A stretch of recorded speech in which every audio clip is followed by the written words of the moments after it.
너무 기대해요, 정말. 어떤 일이 안녕하세요. 네.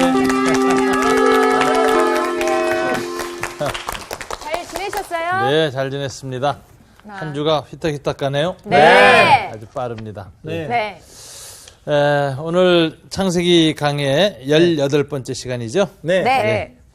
오늘은 이제 성경을 읽고 시작하겠습니다. 네. 네. 오늘 본문은 창세기 32장 24절부터 32절까지의 네. 사건인데 분이엘 사건, 혹은 야복강 사건, 네. 혹은 천사와 씨름한 사건 아, 이렇게 요거 사건. 얘기하는 사건. 유명한 유명한 사건입니다. 사건이네. 사건이구나. 자, 그러니까. 이걸 또 어떻게 풀어주실까? 그래. 기대된다. 오늘 수업 창세기 18강 이스라엘의 정체성. 읽겠습니다. 네. 두 절씩 좀 읽어주시고 마지막 절 함께 읽지요. 네. 야곱은 홀로 남았더니 어떤 사람이 날이 새도록 야곱과 씨름하다가 자기가 야곱을 이기지 못함을 보고 그가 야곱의 허벅지 관절을 치매 야곱의 허벅지 관절이 그 사람과 씨름할 때에 어긋났더라. 그가 이르되 날이 세려하니 나로 가게 하라. 야곱이 이르되 당신이 내게 축복하지 아니하면 가게 하지 아니하겠나이다. 그 사람이 그에게 이르되 내 이름이 무엇이냐? 그가 이르되 야곱이니이다. 그가 이르되 내 이름을 다시는 야곱이라 부를 것이 아니요 이스라엘이라 부를 것이니 이는 내가 하나님과 및 사람들과 겨루어 이겼음이니라. 야곱이 청하여 이르되 당신의 이름을 알려주소서. 그 사람이 이르되 어찌하여 내 이름을 묻느냐 하고 거기서 야곱에게 축복한지라. 그러므로 야곱이 그곳 이름을 브니엘이라 하였으니 그가 이르기를 내가 하나님과 대면하여 보았으나 내 생명이 보존되었다 함이더라. 그가 브니엘을 지날 때에 해가 돋았고 그의 허벅다리로 말미암아 절었더라. 다 함께. 그 사람이 야곱의 허벅지 관절에 있는 둥부의 힘줄을 쳤으므로 이스라엘 사람들이 지금까지 허벅지 관절에 있는 둥부의 힘줄을 먹지 아니하더라. 아멘. 아멘. 오늘 이 본문에 보면 이스라엘 백성들이 이제 두고두고 기억하게 되는 이 사건을 기억하게 되는 세 가지 방식이 있다는 걸 알게 돼요. 네. 이게 이제 야곱과 하나님이 만난 이 장면이 이제 겪고 나서 창세기에 기록될 때까지 시간이 최소한 한 500년은 걸렸을 거라고. 그죠? 아브라함, 이삭, 야곱이 BC 2000년, 네. 그리고 이제 출애굽이 BC 15세기 아주 그 보수적인 입장을 착하면 그 정도로 보게 되고, 네. 그 다음에 이제 그 후에 이 창세기가 기록이 됐을 테니까 네. 한 5, 600년 시간이 지난 거 아니에요? 네. 그런데 이제 하나님과 씨름한 야곱의 이 사건을 기억하고 끝까지 후손들에게 전승시켜주는 이야기를 내용이 첫째는 이제 이름 바뀐 것. 야곱이라는 이름이 이스라엘로 바뀌었다. 네. 이스라엘 이름을 기억할 때마다 이 사건을 기억합니다. 네. 그다음에 두 번째, 요 지역이 야복강 지역 이름이 이제 분일이라는 이름으로 바뀌었어요. 네. 하나님의 얼굴이란 뜻인데 네. 분일이란 지명을 생각할 때마다 이 사건을 기억합니다. 네. 세 번째는 음식 규례. 네. 5, 600년 지날 때까지 창세기 기록될 때까지 이 사건이 일어나고 난 이후로 지금까지도 이스라엘이 그 짐승의 둔부의 힘줄, 그 환도뼈의 인대 그거 안 먹는다 이거예요. 그리고 사실 지금까지도 안 먹고 있거든요. 네. 그래서 이 사건은 세 가지 방식으로 약 한 3,500년간 지금까지 전승돼 내려오는 이야기예요. 이름과 지명과 그다음에 음식 규칙. 그런데 이제 이걸 통해서 뭘 얻게 되느냐? 왜 우리가 이스라엘이라는 이름을 갖게 되었는가? 네. 를 확인하게 되는 거예요. 이 사건을 통해서 이제 그 첫 이름이 주어졌거든요. 네. 여러분 잘 아시겠지만 히브리인 하면은 이건 강 건너온 사람들이란 뜻인데 이거는 이제 출애굽이나 이런 것들을 역사적으로 이제 증언하는 그런 이름이라고 볼 수가 있습니다. 네. 역사적 사건과 연관돼 있어요. 또는 뭐 아브라함의 후손 하면 혈연적 아이덴티티라는 거죠. 혈연에 의해서 내가 누군가를 우리 조상이 누구다. 네. 뭐 우리 당군의 후손이다. 이렇게 할 때 이제 혈연적 아이덴티티란 말이에요. 이거하고는 달리 우리는 이스라엘이다 라는 이름으로 부르는데 이것은 무슨 역사적 그 사실 무슨 강을 건너다 출애굽했다라든가 누구의 후손이라는 거하고 전혀 상관없이 오늘 이 본문 사건 통해서 하나님을 만난 종교적 경험을 통해서 주어진 자기 정체성이에요.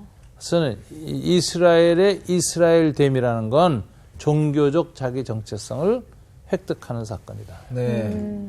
제일 중요한 거거든요. 민족이든지 어떤 역사적 체험이든지 상관없이 하나님 앞에서 갖게 된 나는 누구인가.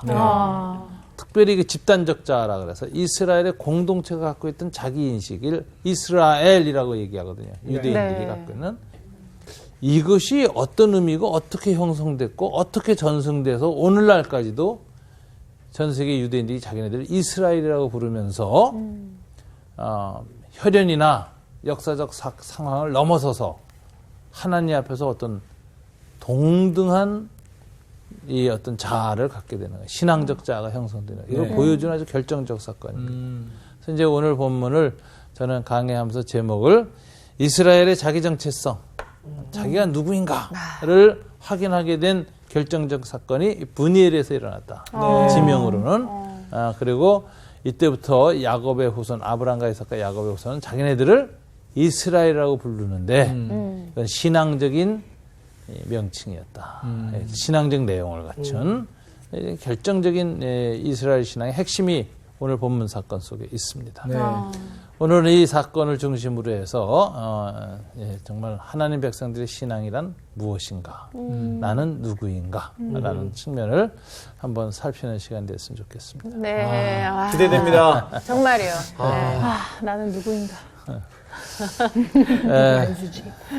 또 여긴 어딘가. 원래 이제 이 야곱이 30장까지가 야곱의 이제 31장까지가 이제 20년간의 삼촌 라반 밑에서의 망명 생활이었습니다. 네. 이 망명 생활을 이기고 그 고난을 다 극복하고 라반의 유명한 갑질을 극복해내고 정말 이제 자기의 일가를 이루게 되는 이 모든 과정에 대한 야곱의 진솔한 20년 후에 드린 그 이제 고향으로 돌아오기 전에 가진 마지막 간증이 있어요. 그게 이제 31장에 나오는데요. 41절, 42절입니다. 다 같이 한번 읽어볼까요? 네. 31장, 41절, 42절. 바단 아람에서의 야곱의 간증이에요. 마지막 간증. 다 같이 읽어볼까요? 내가 외삼촌의 집에 있는 이 20년 동안 외삼촌의 두 딸을 위하여 14년, 외삼촌의 양떼를 위하여 6년을 외삼촌에게 봉사하였거니와 외삼촌께서 내 부상을 10번이나 갚으셨으며 우리 아버지의 하나님, 아브라함의 하나님, 이삭이 경영하는 나와 함께 계시지 아니하셨더라면 외삼촌께서 이제 나 빈손으로 돌려보냈으리라. 나는 하나님이 내 고난과 내 손의 수고를 보시고 어젯밤에 외삼촌을 책망하셨나이다.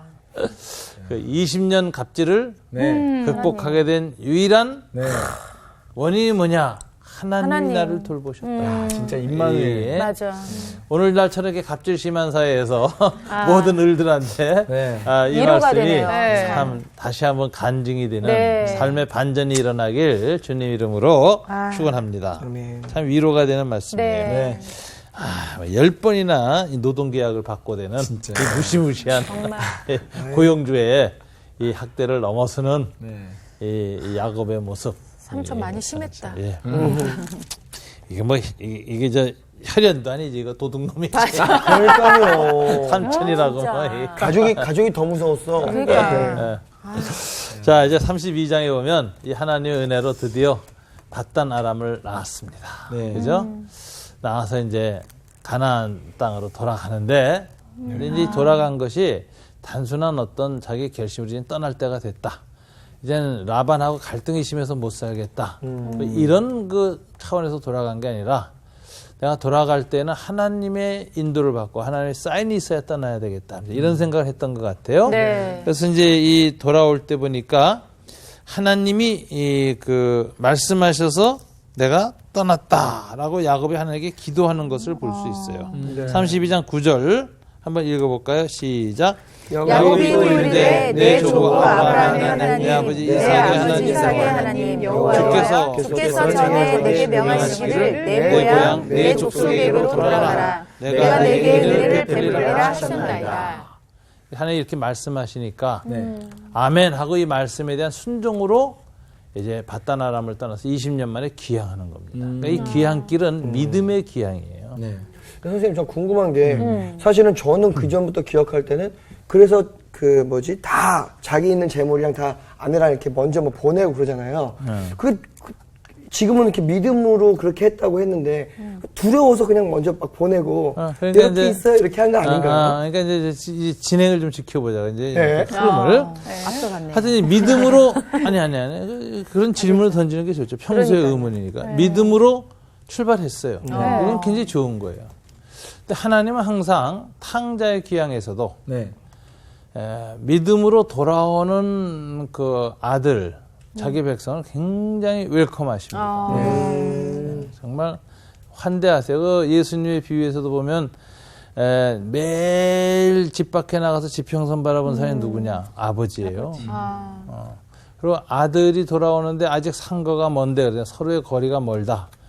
아들의 모습인지 아들인지 잘 모르는데 아버지는 번개처럼 알아봅니다. 직감이라는 게 저 아들이다. 다들 못 알아봤는데.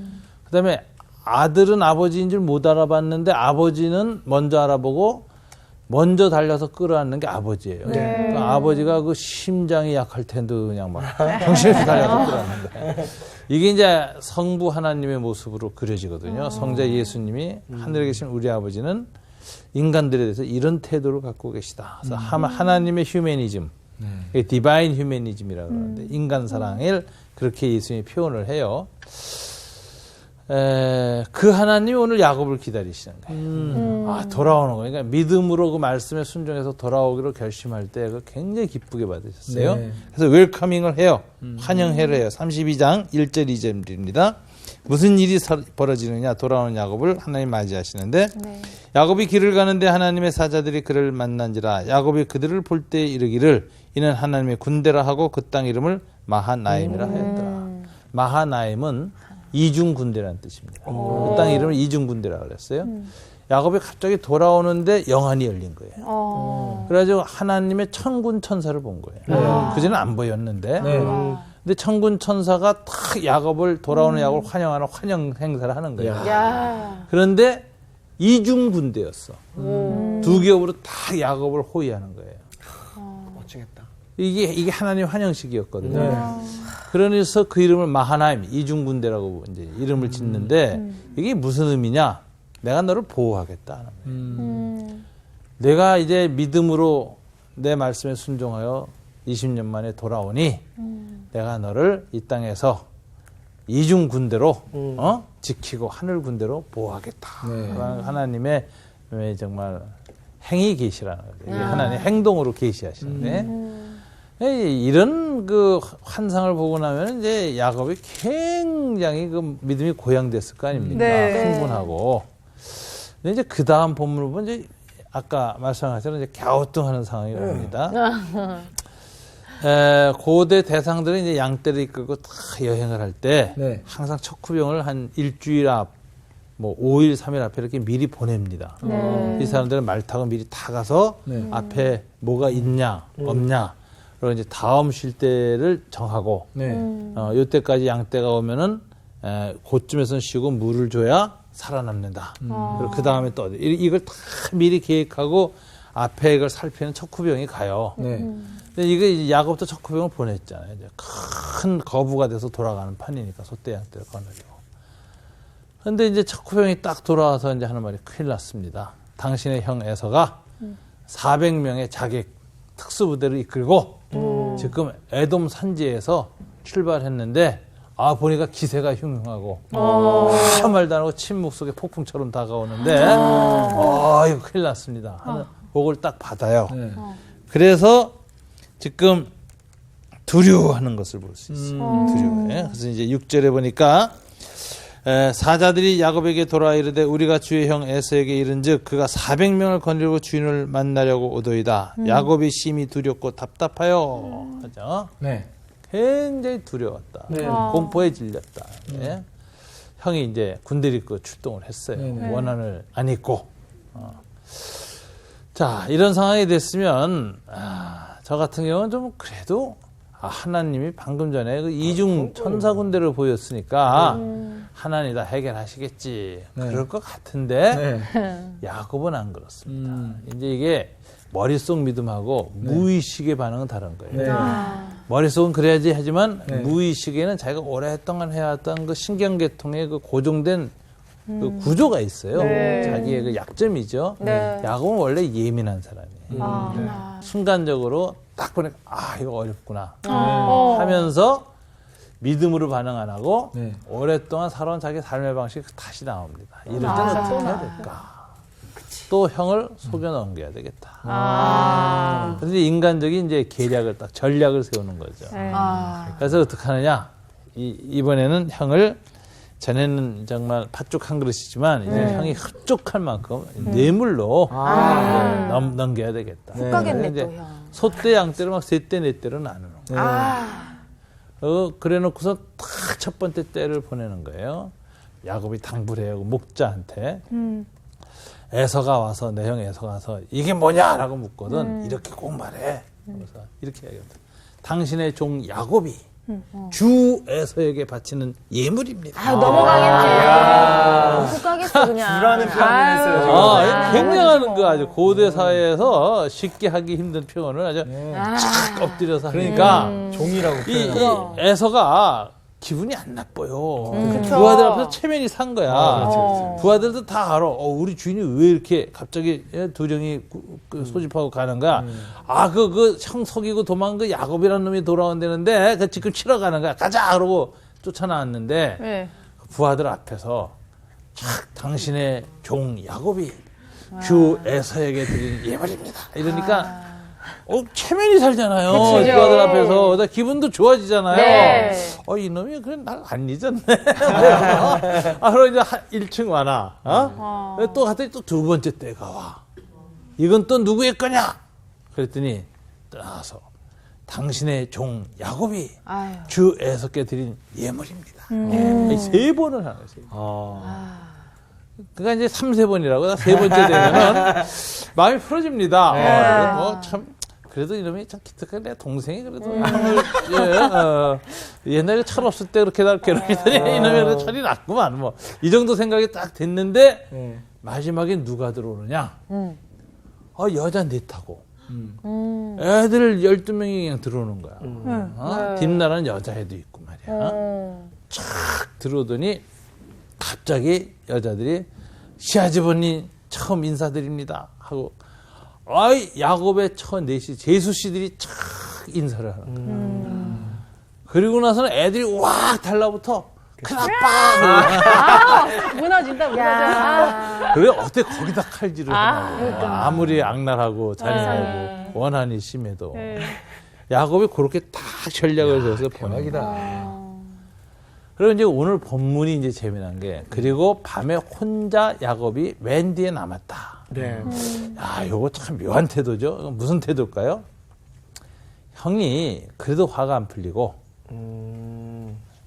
내 아내와 아이들을 다 그냥 잡아가두고 포로로 삼고 나 죽이려고 딱 준비한다 그러면 이거는 어쩔 수 없다. 방법이 없다. 도망가야지.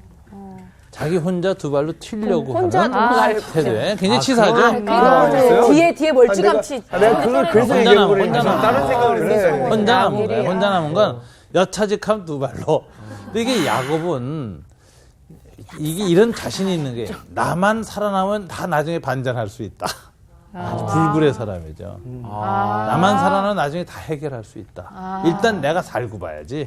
약간 그런 게 있고. 가족이기 뭐 다 잡혀가도 일단 나는 살고 보자. 야곱 실망이야. 일단 나부터 살고 보자. 그렇지. 내가 야곱 살아야 실망이야. 너희들도 산다. 살 수 있다. 근데 이 야곱은 이게 하루 이틀 겪은 게 아니라 평생 그렇게 살아온 거예요. 그래서 이제 사람이 위기에 빠지면 자기의 평소의 삶의 방식이 드러난다. 맞아요.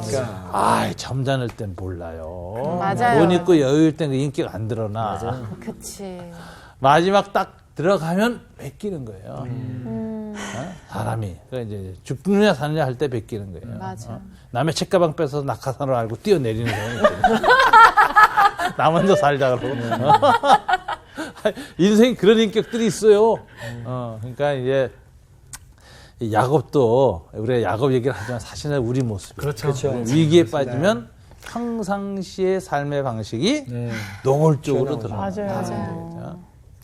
이기적인 야곱을 이렇게 딱 모습을 보는데 이 혼자서 이렇게 딱 쉬고 있는 야곱을 보고 하나님이 이제 위에서 보실 때 어떻게 하셨을까요? 하나님, 야, 저놈 봐라. 보통 놈이 아니네. 저 20년 동안 내가 정화시켰는데 야, 아직도 2%가 부족해. 저거. 한 방에 훅 바뀌어요. 그러니까 사람이 이렇게 쉽게 바뀌지가 않는 거야.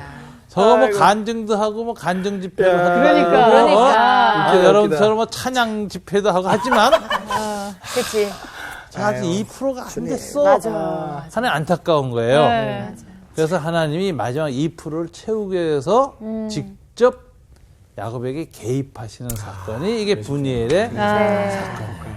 근데 이제 이 하나님이 마지막 2%를 채우기 위해서 나타나는 모습이 굉장히 특이합니다. 성경에 거의 드문 장면이죠. 씨름하시는 여호와. 이 하나님 씨름하신다는 장면인데 이 씨름이라는 단어가요. 우리가 얘기한 처럼 뭐 몽고 씨름, 네. 네. 이만기 씨가 했던 뭐 강호동이 했던 뭐 천하장 씨름 이거 스포츠 아닙니다.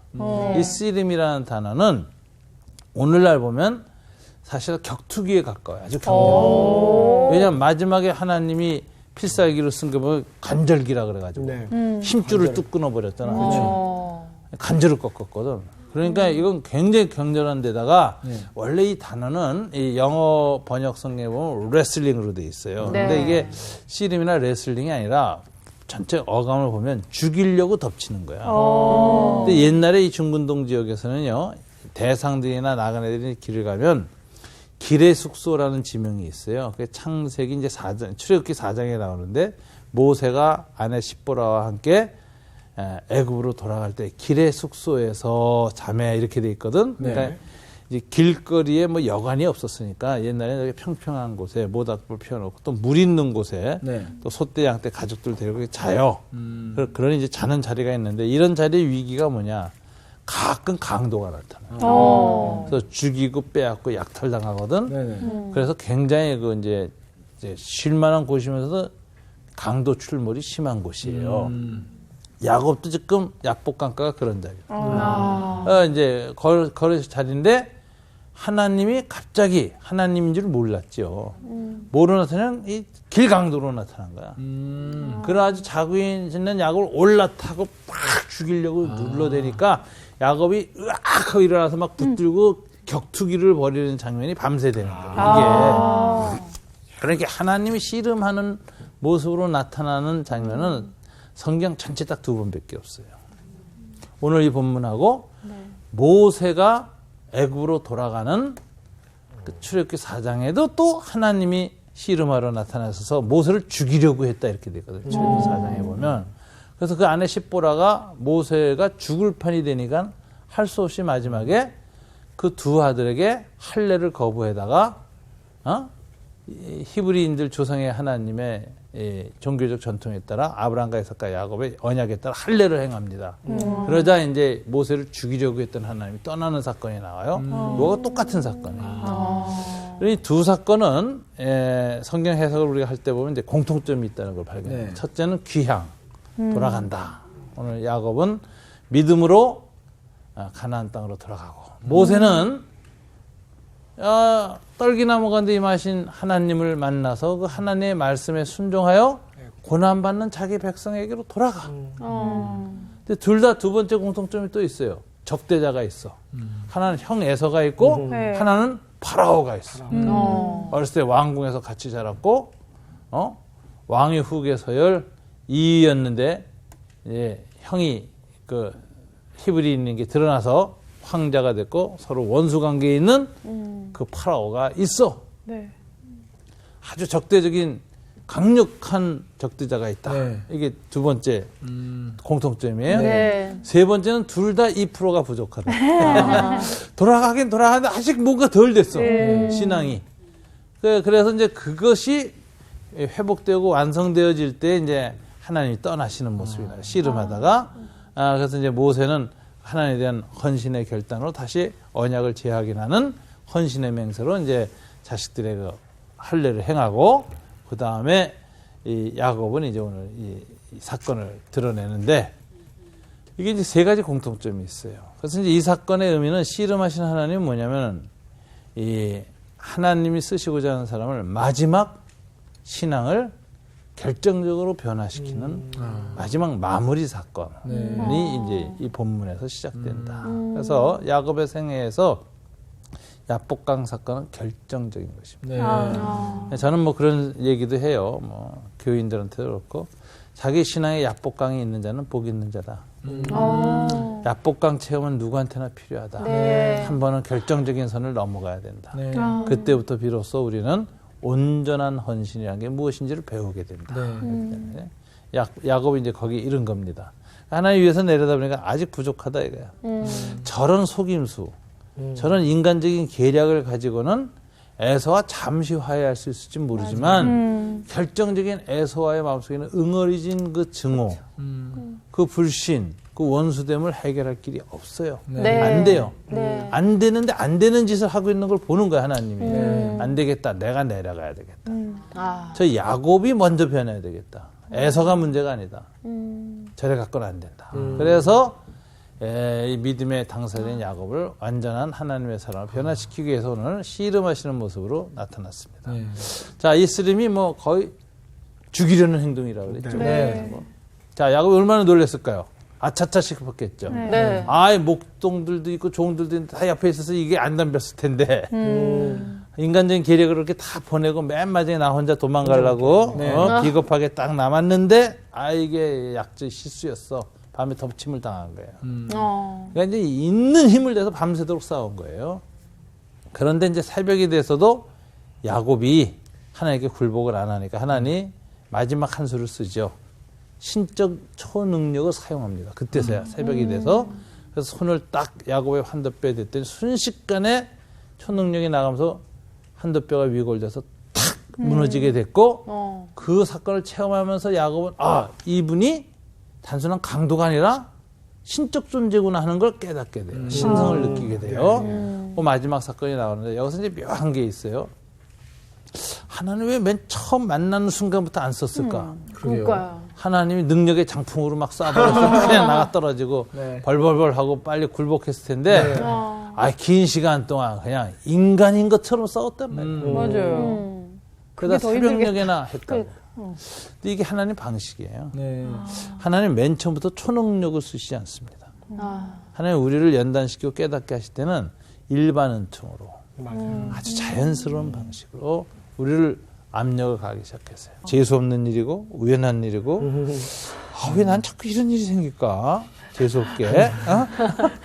정규 표정이 요즘 겪고 있나 보지? 격하게 그게 공감돼? 아니라 수지 누나가 계속 한숨을 쉬고 있어요.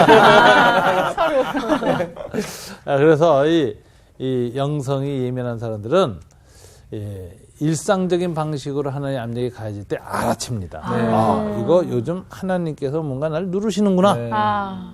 이게 그냥 보통 누름이 아닌데 우연인 것 같고 자연스러운 일인 것 같지만 뭔가가 있다. 그러면 겸손해지고 빨리빨리 자기를 바꿔서 변화가 일어나는데 이게 안 되는 사람들이 있어요. 야곱 같은 사람들. 왜냐하면 이 본성의 에고가 너무 강해요. 이거 이제 에고이즘, 에고센트릭 이런 얘기를 하거든요. 자중심적으로 오래 살아온 사람. 요즘 많아요, 이런 사람. 맞아, 되게 많아요. 왠지 아세요? 16세기 이후에 이 인간 교육이 바뀌었습니다. 인간 교육, 모든 교육의 목적이 뭐냐? 16세기 이후, 르네상스 이후로 근대 서구 문명의 교육의 중심은 자아 완성이에요. 자아 성취예요.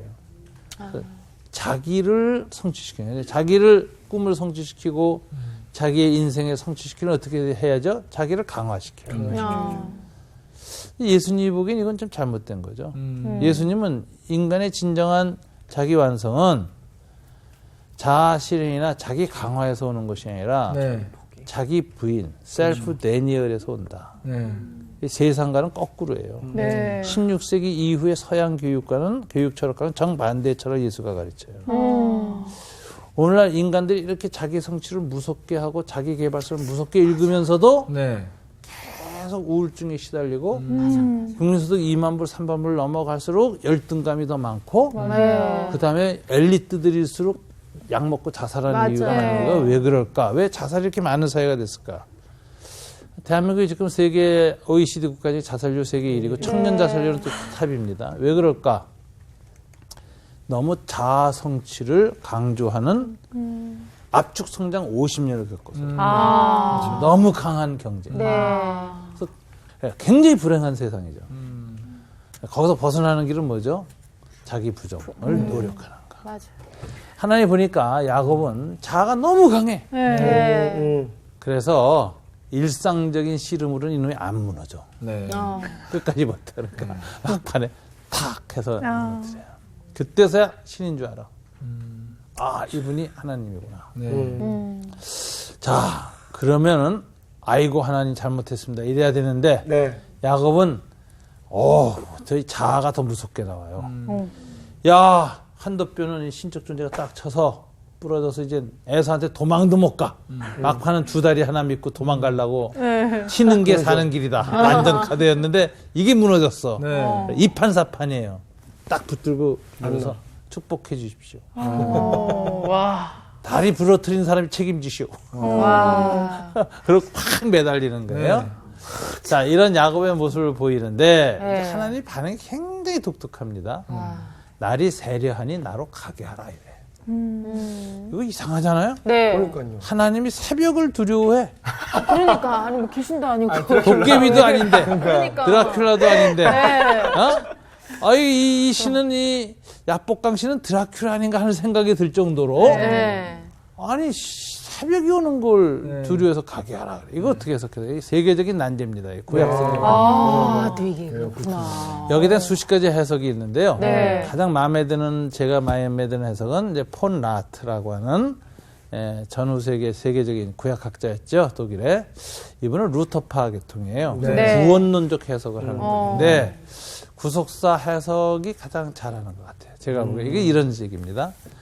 야곱이 자기가 죄인이고 그리고 앞에 있는 사람이 하나님이라는 걸 알면서 정면으로 하나님을 마주치면 어떻게 될까요? 죽는다고 했잖아요. 네. 그래서 모세도 시내산에서 하나님을 만날 때 하나님이 가리우시고 뒷모습만 보세요. 네. 이사야도 하나님 정면으로 만났을 때 화로다 나요 죽게 되었다고 소리 질러요. 그거거든. 근데 하나님이 나로 가게 하라는 말은 이게 어떤 의미냐? 폰라든 그렇게 해석해요. 야곱이 자기 죄 중에서 죄의 극단적인 자아 강화의 모습을 갖다가 하나님 만나서 죽는 걸 하나님이 원치 않았다. 그래서 떠나려고 하신 것이다. 그래서 날이 세려하니 나로 가게 하라. 이걸 어떻게 해석해야 되느냐? 하나님의 야곱에 대한 자비. 멸망시키지 않으려는 그런 태도로 봐야 된다. 제가 보기엔 해석이 제일 낫습니다. 다른 해석도 다른 것도 좀 궁금하네요. 다른 데도 궁금한 게 있어요. 저는 짧은 생각을 해봤어요. 날이 새면 해가 뜨니까 더 잘 보이니까 그 자리에서 직사할까봐. 자, 그런 측면이죠. 그걸 단순하게. 막으시려는 거죠. 그러니까 이것은 하나님의 자비의 표현이다.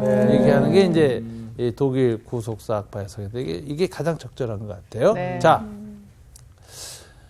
그런데도 야곱은 아니 그냥 마주쳐서 죽든지 에서한테 죽든지 마찬가지인데 날 축복해 주십시오 라고 매달려요.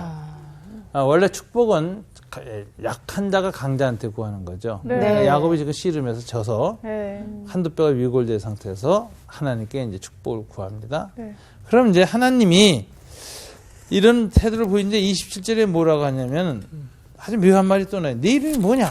그가 이르되 야곱입니다.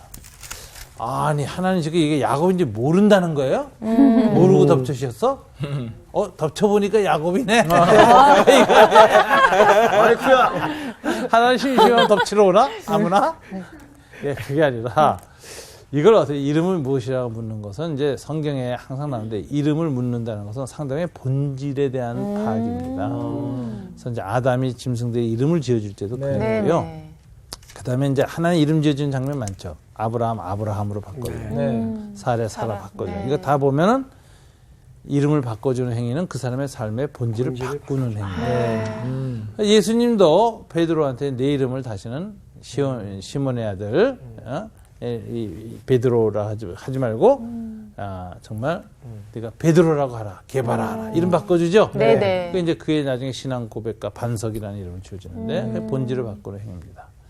그럼 하나님 이름을 묻는다는 건 어떤 것을 해석해야 되냐? 몰라서 묻는 게 아니라 네 삶의 본질이 뭐냐를 던지는 질문. 나는 어떤 존재로 살아왔느냐? 거기에 대해서 야곱이 내 이름도 모르세요? 이러고 대답 안 하지 않고 나는 야곱입니다 하는 것도 어떤 의미냐? 내 인생의 삶의 본질은 야곱이었습니다. 야곱은 속이는 자, 발목 잡는 자, 사기꾼이었습니다. 그래서 이름을 물으시고 이름을 대답하는 이 장면은 야곱의 자기 고백, 자기 참회, 자기의 본질을 들여다보는 자기 성찰, 내가 죄인이라는 죄 인식, 이걸 고백하는 행동이다. 그러자 하나님이 이렇게 말해. 네 이름을 다시는 야곱이라 부를 것이 아니요 이스라엘이라 부를 것이니 이는 내가 하나님과 및 사람들과 겨루 이기었습니다. 자, 여기서 야곱의 이름을 이제는 야곱 사기꾼이라고 하지 말고 이스라엘이라고 해라. 이스라 이겼다. 동사예요. 엘 하나님. 하나님을 이겼기 때문이다 그래요. 근데 여기서 이상하잖아요. 네.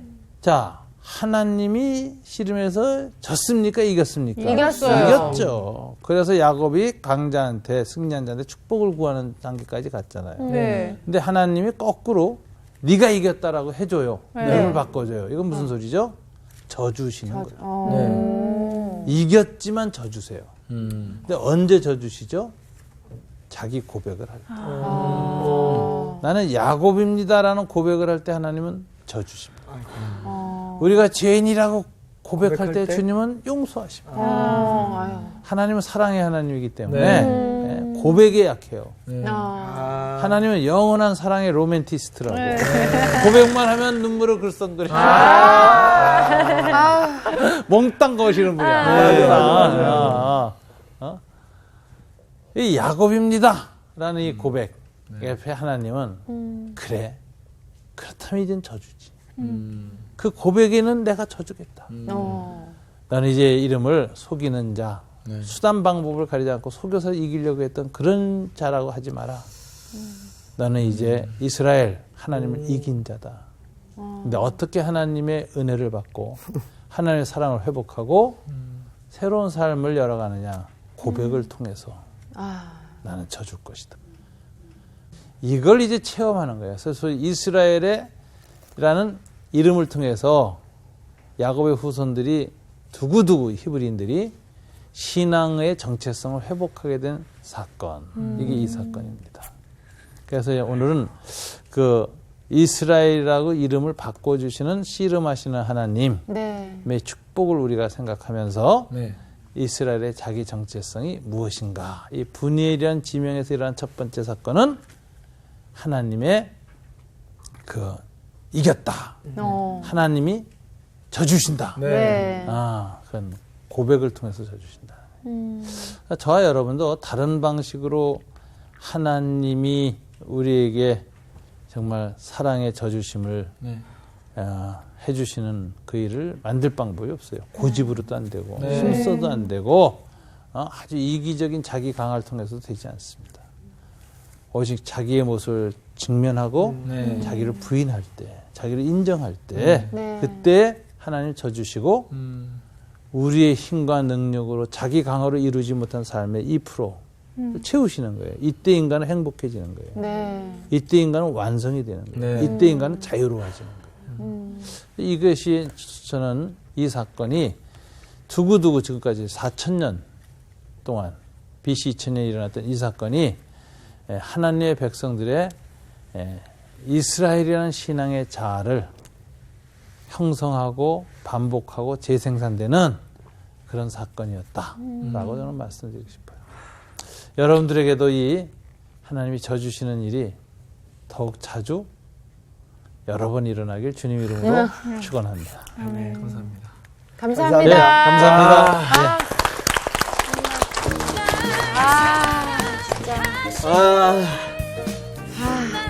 되게 오늘 나는 이 강의를 들으면서는 되게 많이 들었던 게 요즘 아이 키우면서 아이한테 그런 생각을 많이 했는데 아이한테 아빠가 사랑한다고 뽀뽀해달라고 그렇게 안 해주는 거야. 되게 싫은가? 근데 그래서 되게 싫은가. 그래서 근데 최근에 한번 해줘. 근데 해준 거야. 근데 엎드려 절 받는다는 느낌이었는데도 불구하고 해주니까 너무 행복한 거야. 눈물이 날 정도로 행복한 게 느껴서 야, 이 사랑 고백 하나님이 주셨던 요 마음이 그렇지 않을까. 하나님 계속 나한테 좀 해줄래? 해줄래? 근데 제가 그냥 뭐 이렇게 또 한 번 딱 해드리면 그게 또 그것이 세상 다른 너무 것 좋아가지고 막 이런 마음이 온전히 느껴져서 야, 정말 내가 그렇게 살아야겠구나. 하나님 사랑한다고 고백하고 진짜 나 포기하고 이렇게 살아야겠구나 생각이 드네.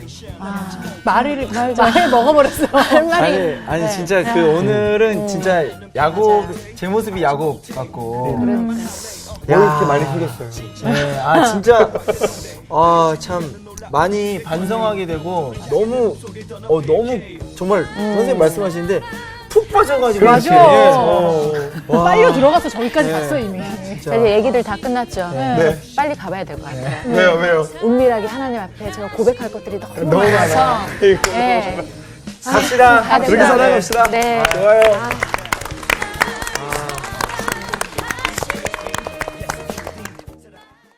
이번 주 퀴즈입니다.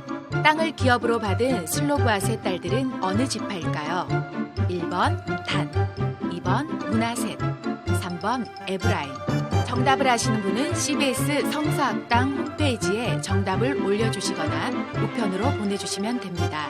보내실 곳은 서울특별시 양천구 목동서로 159-1 CBS 성서학당 담당자 앞입니다. 연락처를 꼭 남겨주세요. 선정되신 분들에게는 대한성서공회에서 성경, 송태근 선생님의 케도남마 사무엘상, 김기석 선생님의 광야에서 길을 묻다, 말씀의 밑속을 거닐다, 성경 통독을 위한 최고의 자습서 성경 2.0 가운데 하나를 드립니다.